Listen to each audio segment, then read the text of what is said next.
So look, this is actually the next frontier for this fight between Airbus and Boeing. What can you tell us about how lucrative the Indian market is? The Indian market is a huge market. You have these certain pockets around the world, like the US, obviously, very established market, Europe, India, and then Asia. And India is really a market that is growing exponentially. We have a really strong low-cost market there with AirAsia, for instance, with Indigo and so on, who are servicing that market. You have a new class of travelers that is coming up.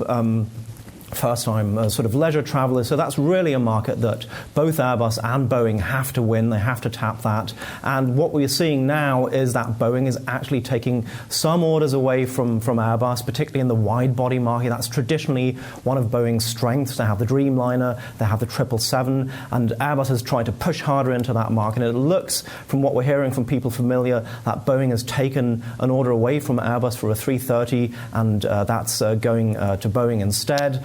Airbus might claw back something in the single aisle market, but it's really it's a tough market out there. But Benny, if you look at the Boeing crusade, how much of it is backed by aggressive pricing, but also the tax cuts implemented by President Trump, and does a possible trade war change anything in all of this?